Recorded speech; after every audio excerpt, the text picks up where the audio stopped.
Now begin your turn to 114 at a 20-degree turn rate.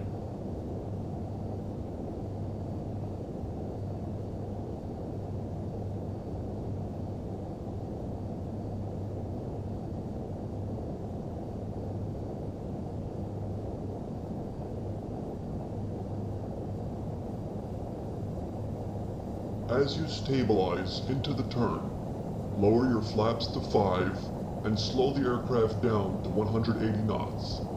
To be safe, a setting of 171 to 175 IAS should work well.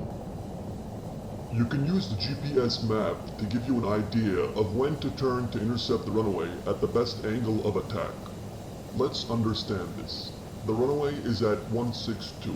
The airplane will be at 114. So 162 minus 114 is 48. You want to turn at a 10-degree turn rate. So 48 divided by 10 is 4.8. You'll also calculate an approximate wind and flaps and get a reading of about 4.2 degrees. So you want to start the turn to 162 when the course reading is at about 4.2 degrees away from the runway. So 162 minus 4.2 is 157.8. As far as the decimals go, you'll count the interval in seconds from each degree and make a fair estimate as to when to turn. As you roll out, slow the aircraft to 175 knots in preparation for glide slope intercept.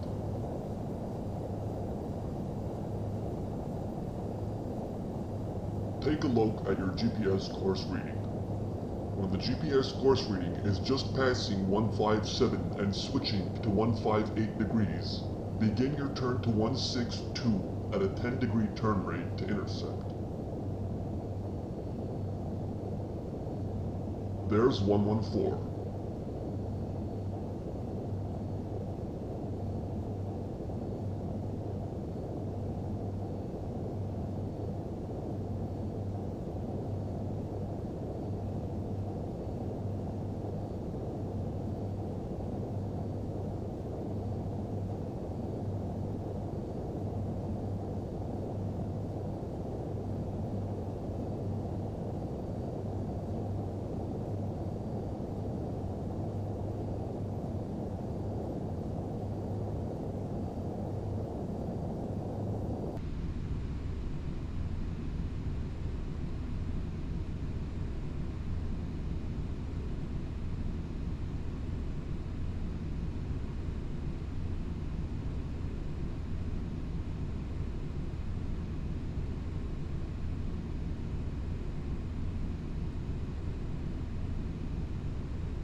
As you roll out to 162, you should be fairly close to the runway centerline. Switch the nav hold on and slow the aircraft down to about 170 knots. As the ILS needle initializes, set flaps 15 and let the autothrottle stabilize for a second, then lower your landing gear.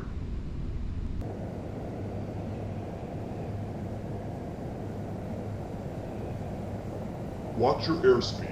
Do not let your speed fall below 147 knots till after you have reached the threshold, or else you might fail the test.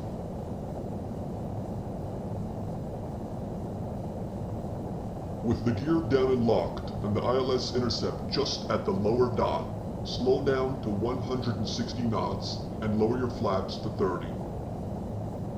When the glide slope needle is just about to hit the center, switch the autopilot approach hold selector on and set your final speed of 151 IAS.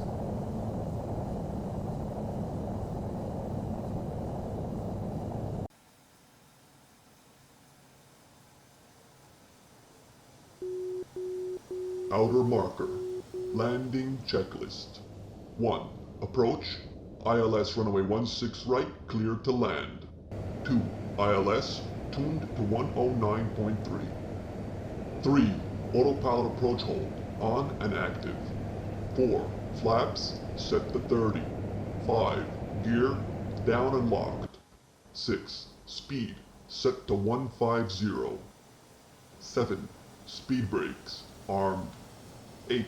Auto brake, set to 3. 9. Landing lights, on. Landing checklist complete.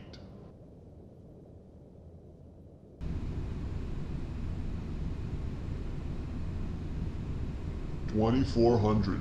When you reach 300, you'll turn the auto throttle off and leave the N1 at about 52%. Make sure that the throttle on your joystick is set to about 52% before doing so.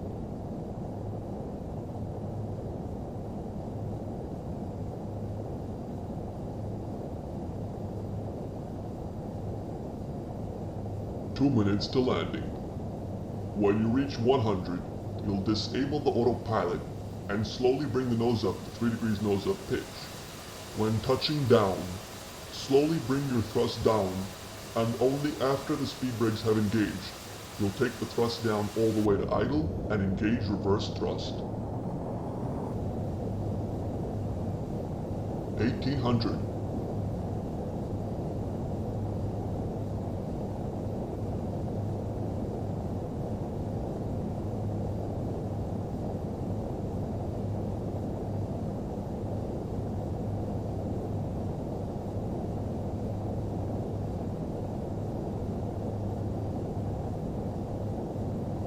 (1500). At this point, you should be watching the digital readout for the runway altitude, not the altitude indicator.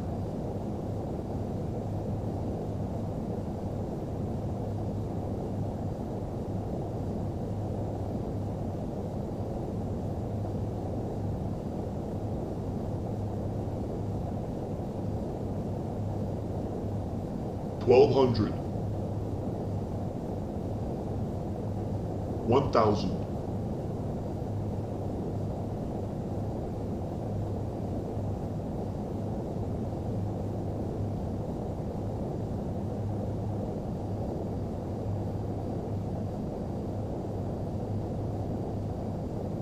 500.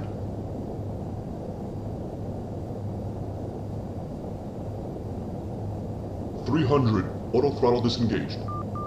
Decision height. Landing. 100. Autopilot command off. 50. 40. 30. 20. Touchdown. Throttle to idle. Engage reverse thrust. Speed 90, 80, 60, 40. Disengage reverse thrust. Now let the auto brake bring the airplane to a complete stop on the runway surface. Let's see how well I did. You did a pretty good job of flying this check ride. You exceeded no more than 2 parameters in the criteria listed in the briefing, which are passing marks. You may print and display the ATP certificate proudly.